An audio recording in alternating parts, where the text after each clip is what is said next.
Com esse grato coração, nós leremos o Salmo 90. Eu peço que você acompanhe atenciosamente comigo a leitura deste salmo. Assim nos diz a palavra do Senhor. Senhor, tu tens sido o nosso refúgio de geração em geração. Antes que os montes nascessem e se formassem a terra e o mundo, de eternidade a eternidade, tu és Deus. Tu reduzes o homem ao pó e dizes: tornai filhos dos homens. Pois 1000 anos aos teus olhos são como o dia de ontem que se foi e como a vigília da noite. Tu os arrastas na torrente, são como um sono, como a relva que floresce de madrugada. De madrugada viceja e floresce, à tarde murcha e seca. Pois somos consumidos pela tua ira e pelo teu furor conturbados. Diante de ti puseste as nossas iniquidades e sob a luz do teu rosto os nossos pecados ocultos. Pois todos os nossos dias se passam na tua ira. Acabam-se os nossos anos como um breve pensamento. Os dias da nossa vida sobem a 70 anos, ou em havendo vigor, a 80. Nesse caso, o melhor deles é canseira e enfado, porque tudo passa rapidamente e nós voamos. Quem conhece o poder da tua ira e a tua cólera segundo o temor que te é devido? Ensina-nos a contar os nossos dias para que alcancemos coração sábio. Volta-te, Senhor. Até quando? Tem compaixão dos teus servos. Sacia-nos de manhã com a tua benignidade para que cantemos de júbilo e nos alegremos todos os nossos dias. Alegra-nos por tantos dias quantos nos tens afligido, por tantos anos quantos suportamos a adversidade. Aos teus servos apareçam as tuas obras e a seus filhos a tua glória. Seja sobre nós a graça do Senhor nosso Deus. Confirma sobre nós as obras das nossas mãos. Sim, confirma a obra das nossas mãos. Até aqui a leitura da palavra do Senhor. Pai de amor, é a tua palavra que é viva, que é a verdade, que é poderosa, e a qual rogamos que uma vez mais venha falar ao coração do teu povo nesta noite. Usa o teu servo tão somente como instrumento em tuas mãos e que a tua palavra seja exposta com fidelidade e que ela venha falar poderosamente ao nosso coração, nos desafiando naquilo que necessitamos, nos confortando, nos alegrando, nos animando e nos lembrando do Deus grandioso e poderoso que temos. Assim oramos em nome de Jesus, nosso Redentor. Amém. Amados irmãos, qualquer pessoa que mora na cidade de São Paulo em um intervalo maior do que 24 horas, sabe que essa cidade tem uma característica muito interessante, que são as mudanças de tempo bruscas. Você acorda de manhã, tá um sol bonito, um dia quente, você sai de casa e vez ou outra, por mais tempo que a gente possa morar aqui, a gente ainda cai naquele engano de pensar: não preciso levar guarda-chuva hoje, não vai chover. E de repente, não mais que de repente, do nada o tempo muda totalmente e o que parecia ser um sol de 10 horas da manhã já se tornou um dia escuro e a gente está querendo correr para casa, para o trabalho, para algum lugar seguro, porque a gente já sabe, vem uma chuva forte por aí. E muitas vezes na nossa vida, as coisas também são assim. A gente sabe que as tempestades que nós vemos, por muitas vezes são usadas para ilustrar as tempestades e as dificuldades que nós enfrentamos em nosso viver. O próprio Cristo se usou dessa metáfora na parábola dos fundamentos, falando sobre as tempestades que vêm. E ele pergunta: a tua casa, o teu fundamento, onde está? E nós, irmãos, nós bem sabemos, nós enfrentamos tempestades nas nossas vidas. E assim como o tempo maluco de São Paulo, por vezes as tempestades vêm quando a gente menos espera. É verdade que há dias em que a gente acorda, vê que o tempo já está um pouquinho mais fechado e vai fechando, e a gente já começa a se preparar. Vou colocar um guarda-chuva na mochila, vou levar um casaco, porque hoje provavelmente vai chover. Em alguns momentos da nossa vida, nós passamos por momentos de dificuldade que a gente já pressente, tipo, olha, aqui eu vou ter que estar preparado, porque vai ser um momento difícil. Isso pode ser, por exemplo, quando a gente vê algum familiar muito querido, talvez já idoso, adoecendo, e aos poucos você vai vendo a saúde daquela pessoa indo embora. E o nosso coração já começa a se preparar. E a gente já pensa: eu preciso estar preparado. Esse momento vai chegar, a tempestade virá. Mas é verdade que, por vezes, você acorda, você abre a janela e fala: que dia bonito! Deve ter coisa boa me esperando hoje. E, de repente, poucos minutos depois, tudo se torna um turbilhão e não para de aparecer problemas na vida da gente. A verdade é, meus irmãos, que nós enfrentamos tempestades. E nas tempestades da nossa vida, nós igualmente, quando acontece quando a gente pega uma chuva na rua, a gente sempre quer buscar um lugar seguro. A gente sempre quer buscar um refúgio pra gente. Porque a gente sabe que a gente é frágil, a gente sabe da nossa fraqueza, e por isso a gente quer se refugiar num lugar seguro. E o Salmo 90 vem nos ensinar uma verdade muito preciosa sobre o refúgio que nós precisamos buscar. E é por isso que o tema da mensagem dessa noite é buscando refúgio no Senhor. Como seres pequenos que somos, carecemos de refúgio. E devemos buscar refúgio no Senhor. Mas como? Qual deve ser a nossa mentalidade? O que precisamos entender? Como buscar refúgio no Senhor? Em primeiro lugar, meu irmão, busque refúgio no Senhor, reconhecendo a sua eternidade. Os versos 1 a 6 vão nos mostrar isso de uma maneira muito clara.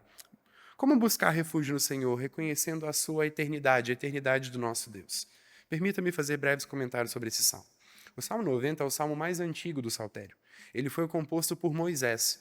E o salmo mais antigo que se tem, escrito por um homem que viveu séculos antes do mavioso salmista de Israel, ele é um salmo que vem falar justamente sobre a grandeza e a eternidade de Deus. E como a gente é frágil, como a gente é passageiro, como a gente é pequeno, como a gente vai embora rápido, como os nossos tempos, como os nossos anos vão voando. A gente está num fim de semana muito festivo na Unida, porque tem uma galera comemorando aniversário na nossa igreja, e a gente se alegra muito com isso. É aniversariante até aqui hoje. Mas quando a gente para olhar para a vida da gente fala, puxa, mas já passaram tantos anos? Tá passando rápido. Tá passando tão rápido. E Moisés escreve justamente reconhecendo isso, que a nossa vida passa depressa, mas o Senhor, ele é eterno. E nos versos 1 a 6, Moisés utiliza-se de um recurso muito comum no Saltério, que a gente chama de quiasmo, que é colocar verdades sobrepostas fazendo contrastes. Por exemplo, se você olhar para o verso 1 e 2, ele vai estar falando da eternidade de Deus. O verso 3, da transitoriedade do homem. O verso 4, ele volta a falar da eternidade de Deus. Os versos 5 e 6, ele volta a mencionar a transitoriedade do homem. A gente vê isso nos Salmos direto. Era um recurso estilístico muito utilizado na poesia hebraica, muito utilizado nos Salmos. E Moisés aqui nesses versos, ele nos mostra que conhecer a Deus e conhecer o homem são coisas interligadas. Tenho certeza que João Calvino tinha isso aqui em mente, quando ele começa a escrever a sua obra Magnas Institutas. Ele já começa dizendo que conhecer o homem é conhecer a Deus, e conhecer a Deus faz com que conheçamos a nós mesmos. Essas coisas estão interligadas. E aqui nesses contrastes, Moisés nos chama a olhar para a grandeza e glória do nosso Deus e reconhecer a eternidade dele. E, meu irmão, quando eu digo para você que você precisa reconhecer a eternidade do Senhor, o que eu quero dizer para o seu coração não é que você precisa saber que Deus é eterno, que Ele sempre o é e o será para sempre, que Ele não teve começo e não tem fim, embora por vezes seja difícil para a nossa mente limitada, que está acostumada a falar com início, meio e fim para tudo, pensar nisso. São verdades gloriosas e grandiosas demais para nós. Mas quando eu digo para você que nós precisamos reconhecer a grandeza do Senhor, isso é muito mais do que conhecimento intelectual, que assimilação intelectual de verdades. Algo que é belo na nossa teologia reformada é que a gente sempre afirma que conhecer as verdades das Escrituras precisa impactar diretamente a nossa vida. Tudo aquilo que a gente estuda na teologia, de alguma forma, precisa se resultar em vida, em prática na nossa vida. Por isso que é bom estudar a Bíblia. A gente sempre aprende mais sobre o Senhor. E quanto mais nós aprendemos as verdades das Escrituras, mais nós vemos como isso impacta a nossa vida. E o que é que eu quero dizer para você? Reconhecer, em primeiro lugar, que o Senhor é eterno e que você não é, tem impactos e consequências drásticas na sua vida. Porque embora a gente não diga, embora a gente não verbalize isso, por muitas vezes a gente acha que o eterno e o todo-poderoso somos nós. Não é assim que o nosso comportamento nos denuncia por muitas vezes? A gente sabe que o Senhor sabe de todas as coisas, a gente sabe que Ele sabe o que é melhor para a gente. Mas muitas vezes nós pecamos justamente porque lá no fundo do nosso coração, a gente acha que aquilo que a gente quer, que é pecaminoso, vai ser melhor para nós do que aquilo que o Senhor quer. Por isso, reconhecer a eternidade de Deus é muito mais do que saber Deus é eterno. Ele sempre o é e o será para sempre. É saber que, uma vez que Deus é eterno e você não é, isso impacta diretamente a forma como você vive a sua vida, a forma como você olha para o tempo que o Senhor te concede aqui. E veja que belo o que Moisés faz nesse salmo. Ele começa a falar da eternidade do Senhor, recorrendo à sua fidelidade, à aliança. Senhor, o Senhor tem sido o nosso refúgio de geração em geração. Moisés olha para a eternidade de Deus e se deleita na graça desse Deus, que é o Deus fiel à sua aliança, o Deus fiel às suas promessas, o Deus que tem cuidado, que tem sido refúgio do seu povo no decorrer dos anos, o Deus que foi e continua sendo fiel. E nisso seu coração se alegra no Senhor em ver tanto tempo passou, tanta coisa a gente enfrentou, mas o Senhor continua sendo o nosso refúgio. Ele vai dizer no verso 2 que antes que os montes nascessem, se formasse a terra e o mundo de eternidade, a eternidade, o Senhor é Deus. E se lembre que na mentalidade hebraica, os montes se referia à estabilidade, à segurança. E Moisés está dizendo, antes que as coisas que a gente olha para esse mundo, que a gente pensa que nos trazem instabilidade, existissem, o Senhor já era Deus. E o Senhor continua sendo Deus e o Senhor o será para sempre. Meus irmãos, Moisés foi um homem que experimentou muito bem na prática, nos seus dias, o que é ver Deus sendo refúgio por várias gerações. Um homem que viveu muitos anos. Um homem que nasceu filho de escravos, foi criado no palácio, na idade adulta precisou fugir, viver no deserto, até que o Senhor o conduzisse de volta ao Egito para que ele fosse o instrumento humano que o Senhor usaria para libertar o seu povo.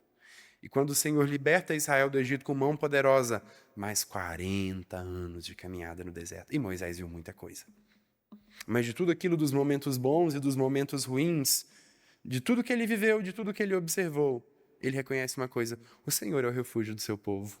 O Senhor é o Deus fiel à sua aliança. O Senhor é o Deus que não nos desampara, não nos abandona em momento algum. A simples estrutura desse salmo já mostra para nós que Moisés escreve isso aqui já numa idade mais avançada. E o que nos faz pensar e lembrar de uma verdade muito preciosa. Moisés está falando sobre o Deus que era refúgio para um povo que peregrinava no deserto. E naquele deserto escaldante durante o dia e frio durante a noite, o refúgio deles era o Senhor. Meu irmão, esse Deus é o mesmo Deus a quem nós servimos hoje. E é o Deus que, assim como foi o refúgio, foi o fiel protetor do povo, enquanto este peregrinava até a terra prometida, é o Deus fiel às suas promessas, que continua sendo refúgio do seu povo, enquanto nós, como forasteiros e peregrinos neste mundo, caminhamos para a nossa pátria celestial. Ele é o Deus que cuida de nós, Ele é o Deus que prometeu estar conosco, e Ele é o Deus que estará em todo o tempo.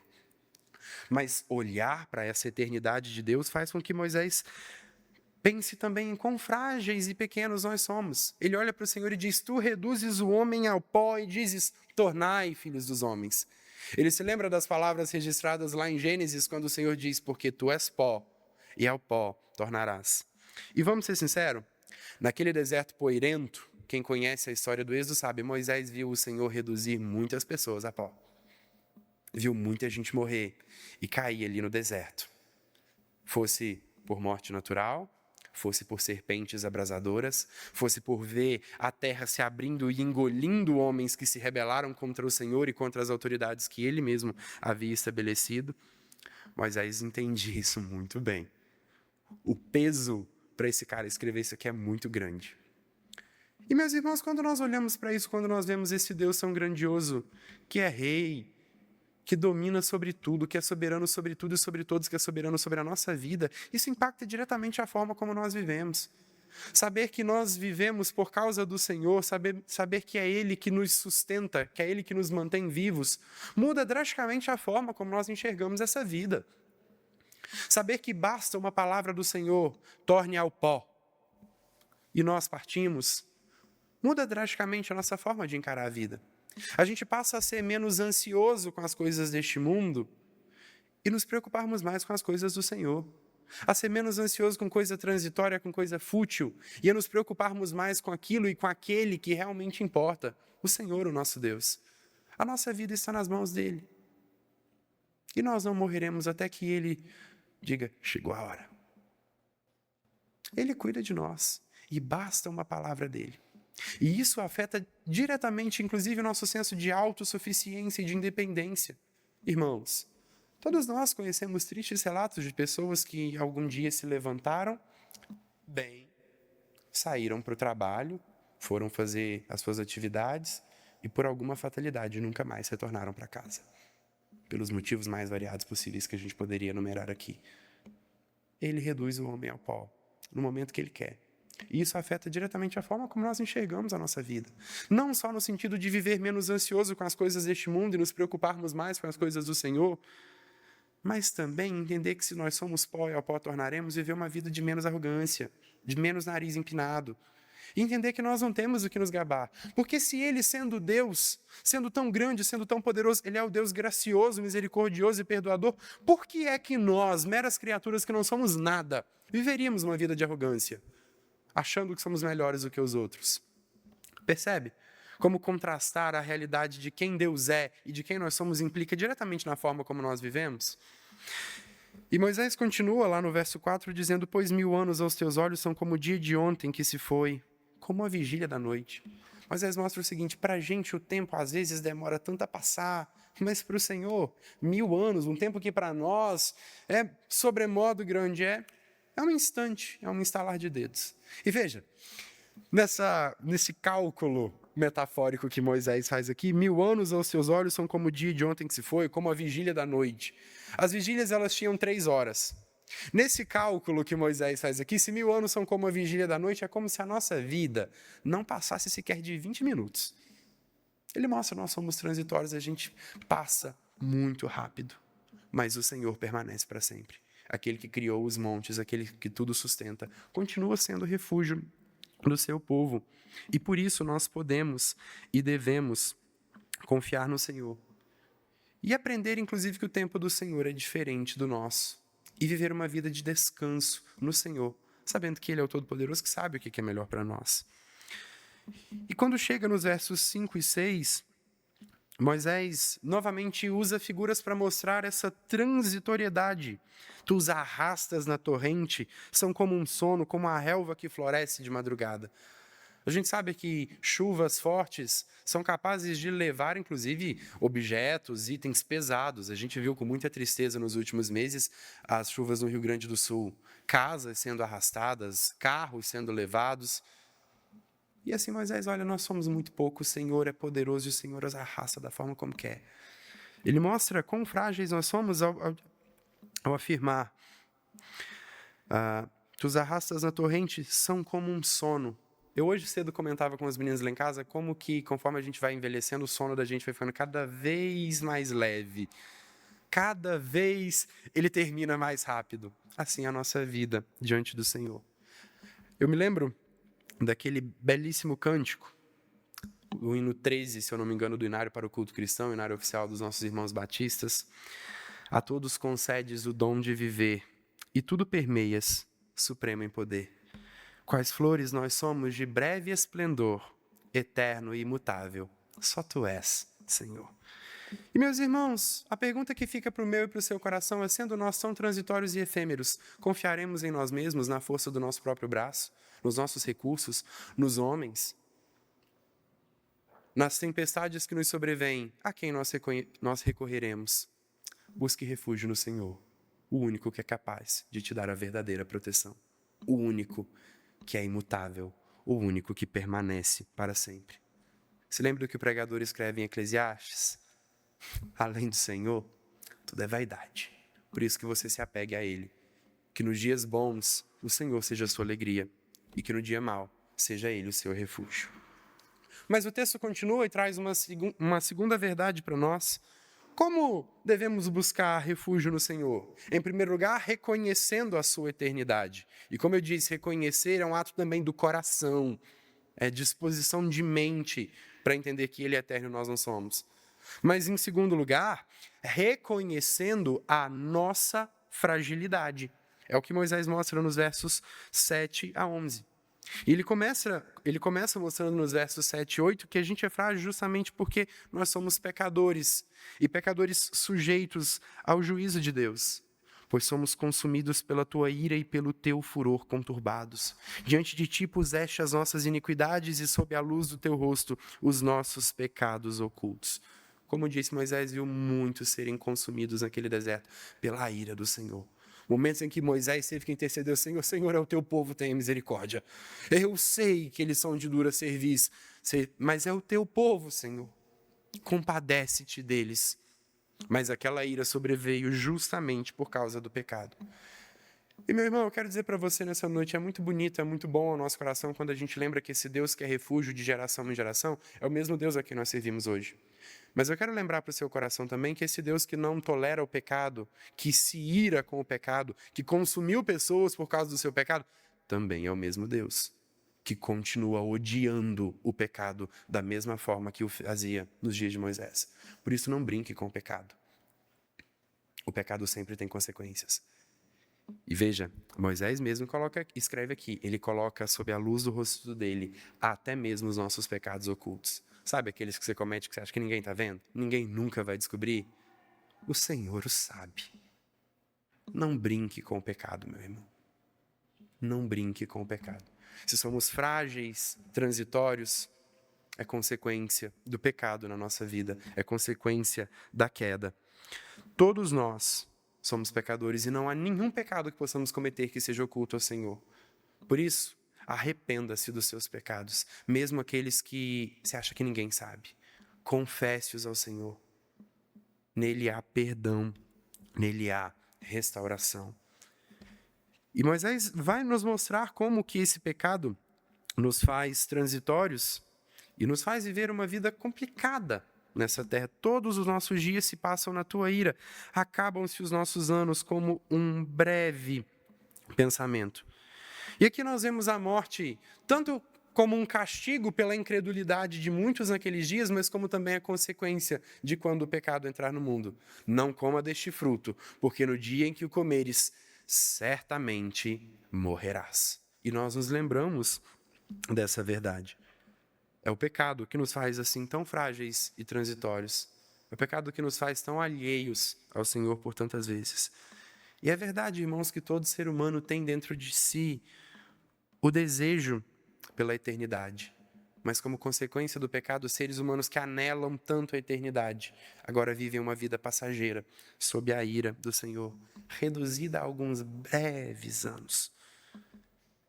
Por isso, busque refúgio em Cristo, porque somente em Cristo, esse nosso anseio pela eternidade que o Senhor mesmo plantou no nosso coração, ele pode ser realizado.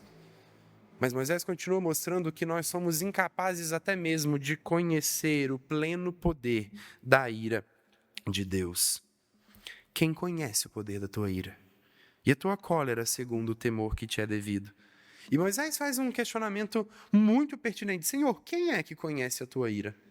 Quem é capaz de conhecer a tua cólera? Quem é que é capaz de suportar a ira do Senhor contra o pecado? Meu irmão, eu não sou. E você também não é. Mas houve um homem que foi aquele que suportou a ira de Deus para nos dar a salvação. Somente Cristo é esse que pôde suportar o poder da ira de Deus. Somente o Filho que gritou, Deus meu, por que me abandonaste? Por que me desamparaste? Cristo Jesus suportou o poder da ira, da cólera de Deus, para que eu e você hoje pudéssemos desfrutar do seu favor e da sua graça, dessa salvação maravilhosa que nós cantamos e nos alegramos nela. Por isso, recorra a Cristo, porque é somente nele, somente em Cristo, que a ira de Deus foi satisfeita. Recorra a Ele, a nossa rocha eterna, em quem nós podemos e devemos nos refugiar, em quem nós encontraremos refúgio certo para nós. Mas o texto continua e traz ainda uma terceira e última verdade. Como buscar refúgio no Senhor? Reconhecendo a sua eternidade, reconhecendo a nossa fragilidade, reconhecendo quão pequenos e passageiros, quão falhos, quão falíveis nós somos por conta do pecado. E justamente em reconhecer o quão pequeno e falho a gente é que nos leva à terceira verdade que eu quero trabalhar nessa noite. Como buscar refúgio no Senhor? Reconhecendo a nossa necessidade. Se você se defronta com um Deus tão poderoso e com um ser humano tão limitado, você percebe de cara, esse ser humano tem algumas necessidades perante o Senhor. E Moisés cita aqui algumas delas. A primeira que ele cita é a necessidade que nós temos de instrução da parte do Senhor. Ensina-nos a contar os nossos dias para que alcancemos coração sábio. Essas verdades todas que Moisés vai trabalhar nesse salmo nos mostram que somente no Senhor nós vamos encontrar a verdadeira sabedoria para viver essa vida tão passageira e efêmera. Nós carecemos de sabedoria do Senhor, irmãos, não apenas para entender que a gente é passageiro, que a nossa vida é breve, mas para entender a razão dessa brevidade e assim buscarmos no Senhor refúgio e salvação que somente Ele é capaz de nos oferecer. Por isso, a gente precisa sempre orar: Senhor, me ensina a contar os meus dias. Não só para você saber, eu já vivi 10.000 e não sei quantos dias. Não, não é sobre isso que o Salmo está falando. É olhar para os seus dias e olhar para a sua vida e reconhecer quão pequeno você é e quão desesperadamente necessitado do Senhor você é. E assim nós encontraremos coração sábio, porque temeremos ao Senhor. E o temor do Senhor é o princípio da sabedoria. Que reconhecendo o poder e a necessidade que você tem dele, você corra para os braços do Senhor e encontre nele a instrução, a sabedoria necessária para viver neste mundo. Mas outra necessidade que Moisés vai tratar aqui é a necessidade que nós temos de compaixão, como vemos nos versos 13 e 14. Volta-te, Senhor. Até quando? Tem compaixão dos teus servos. Sacia-nos de manhã com a tua benignidade para que cantemos de júbilo e nos alegremos todos os nossos dias. Foi a compaixão do Senhor que livrou os israelitas da escravidão no Egito. E é essa mesma compaixão que livra eu e você de uma escravidão muito pior, a escravidão do pecado. E Moisés reconhece essa compaixão do Senhor, não apenas demonstrada na salvação do seu povo, em fazer daquele povo o povo de propriedade exclusiva do Senhor, mas ele clama também para que o Senhor se compadeça, porque ele sabe que aquele povo é povo de dura cerviz, e que por vezes o Senhor trazia momentos difíceis para colocar aquele povo à prova. Assim como por muitas vezes é na nossa vida. Assim como por vezes nós enfrentamos tempestades, para que a nossa mente se volte, a gente toma aquela sacudida para nos voltarmos para o Senhor. Mas Moisés entende que a gente é tão pequeno que a gente precisa da misericórdia do Senhor até nisso. E Ele é tão bondoso e misericordioso para conosco, que Ele não coloca em nossa vida fardos que nós não damos conta de suportar. Mas Moisés clama: Senhor, tem compaixão dos teus servos, sacia-nos com a tua benignidade, faz com que a gente se sinta farto da bondade do Senhor, e assim nós vamos nos alegrar todos os nossos dias. Meu irmão, nada é capaz de trazer verdadeira, plena e permanente alegria para os seus dias, além da bondade do Senhor. Você pode conquistar o que for neste mundo, você pode ter as posições mais elevadas na sua carreira, você pode ter a conta bancária mais desejada deste mundo. Se não for a bondade e a benignidade do Senhor sobre você, não vai desfrutar de verdadeira alegria. Quantos são aqueles que cada vez mais e mais se frustram, buscando prazeres que durante 5 minutos até parece legal, até parece que vai satisfazer, mas passa, é mais transitório do que a gente. Somente a alegria que vem do Senhor é perpétua em nossa vida. E nada é capaz de produzir uma canção mais jubilosa no coração do homem do que a alegria duradoura de saber que o Senhor é compassivo para conosco, que o Senhor é bom para conosco e Ele cuida de nós em todo o tempo. Mas Moisés cita ainda a necessidade que nós temos da bênção graciosa do Senhor sobre a nossa vida.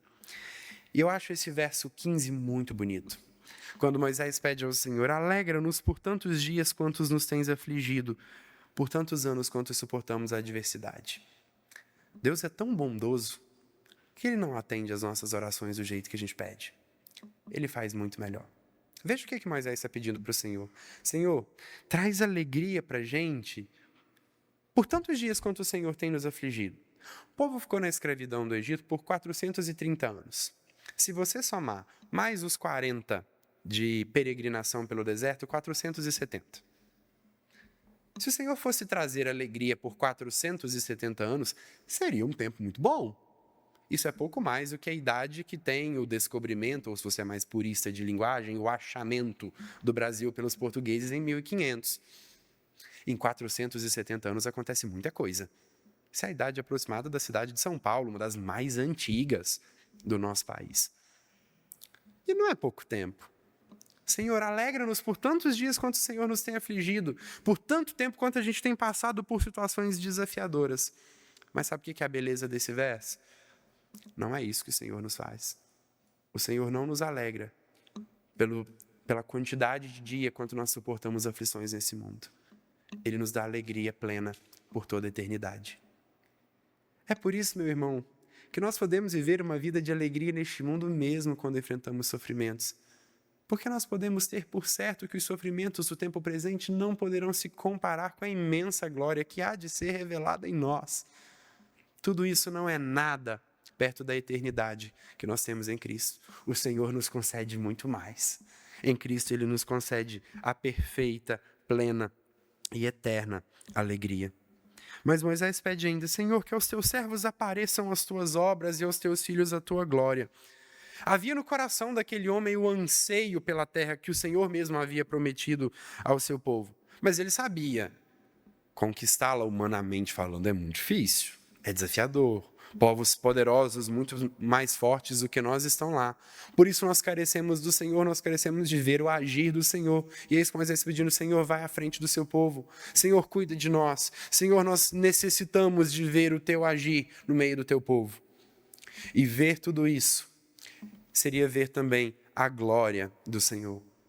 Mas Moisés também, não dá para a gente olhar por um salmo escrito por esse cara sem lembrar de quando a glória do Senhor é manifesta no Sinai. E Moisés pede: Senhor, que a tua glória continue sendo vista no decurso das gerações. Senhor, que assim como o Senhor cuidou de nós até aqui, que o Senhor continue sendo Deus, que o Senhor continue cuidando e se mostrando como Deus poderoso e glorioso aos nossos filhos. Irmãos, quando a gente olha para verdades como essas, a gente entende que aquele que conheceu verdadeiramente o Senhor, o desejo do seu coração é que toda a sua posteridade sirva a esse Deus. Eu não sei se o Senhor me dará filhos. Eu oro por eles há muito tempo. Eu não sei se eu os terei, mas uma coisa eu aprendi a fazer ainda na infância e busco fazer ainda hoje. Senhor, eu não sei se eu os terei, mas se a tua misericórdia e graça me aprouver conceder filhos, eu só te peço uma coisa: dá-me filhos crentes. Senhor, eu não sei se eu terei netos e eu não sei nem se eu vou vê-los, mas dá-me netos crentes. Senhor, até a 10ª, 20ª, 30ª geração, que os meus descendentes sejam descendentes da aliança, que eles amem ao Senhor, que o Senhor seja o Deus que eles servem por todos os dias da vida dele. E todo aquele que ama verdadeiramente ao Senhor não consegue pedir outra coisa ou coisa melhor para a sua posteridade. É por isso, irmãos, que a gente que é crente, a gente fica tão bravo quando a gente escuta as pessoas falando assim: a sua religião é sua, você não deveria criar os seus filhos na mesma fé que você. A gente fica bravo e começa a rir. A gente não consegue, porque a gente sabe que servir ao Senhor é a melhor coisa da nossa vida. E o desejo mais íntimo que há no nosso coração é que os nossos trilhem esse mesmo caminho e que eles possam ir ainda mais longe do que nós fomos. E assim, Moisés termina o salmo dizendo: seja sobre nós a graça do Senhor nosso Deus. Confirma sobre nós as obras das nossas mãos. Sim, confirma a obra das nossas mãos. Moisés aqui ele vai terminar, ele apresenta os seus rogos diante do Senhor. E é belo porque nas palavras finais desse salmo, Moisés está proferindo uma oração muito sublime, que incluía não somente a ele, mas a todo o povo do Senhor, que inclui a todos nós quando lemos esse texto hoje. Mas no fim, ele reconhece uma coisa. É como se Moisés dissesse: olha, procuremos fazer um bom trabalho antes de partir. Procuremos que os nossos filhos sejam uma geração melhor do que nós. Procuremos instruí-los para que eles sejam mais crentes do que nós fomos. Mas toda a beleza, toda a graça, tudo isso, toda a permanência do trabalho repousa no Senhor. Deve emanar de Deus. É por isso que nós precisamos que Ele confirme as obras das nossas mãos. Porque se Ele não o fizer, o nosso trabalho todo é vão. E por isso que Moisés termina rogando ao Senhor: Senhor, seja gracioso com a gente. Meus amados irmãos, nossa vida é breve. Nossa vida passa rápido. Enquanto nós vivemos neste mundo, nós experimentamos tantas e tantas tribulações e tempestades, mas o nosso coração repousa seguro, sabendo que nós temos em quem nos refugiar, o Senhor. Por isso, busque refúgio nele. Busque refúgio nele não apenas nas situações difíceis e adversas que você vem enfrentar na sua vida. Busque refúgio no Senhor não apenas quando você perder seu emprego e você está preocupado com as finanças da família. Busque refúgio no Senhor não apenas quando a enfermidade chegar. Não apenas quando o seu relacionamento estiver por um fio ou já tiver acabado de tudo. Busque refúgio no Senhor em todo o tempo. Mas, acima de tudo, busque refúgio nele sabendo que só ele é capaz de te salvar. E não há nenhum outro que possa te trazer a salvação. Por isso que nele você se refugie. Os nossos castelos, aquilo que a gente constrói, são como castelos de areia, que vão, que tornam, que num segundo são desfeitos. Mas o Senhor é a nossa rocha eterna, em quem nós podemos e devemos nos refugiar. Aquele que nos dá segurança e livramento aqui e por toda a eternidade. Que neste Deus esteja ancorada a tua fé, hoje e por todos os seus dias. Vamos orar? Deus bendito e santo, nós louvamos o teu nome, Pai, porque nós podemos encontrar refúgio em ti. Nós louvamos o teu nome porque tu és o Deus grandioso, tu és o Deus eterno, o Deus que é o refúgio para o teu povo de geração em geração, o Deus que é grande e que é misericordioso com a gente, pessoas tão pequenas, tão frágeis, tão pecadoras, mas a nós o Senhor é gracioso. Senhor, capacita-nos e agracia-nos para que entender essas verdades resulte em prática na nossa vida.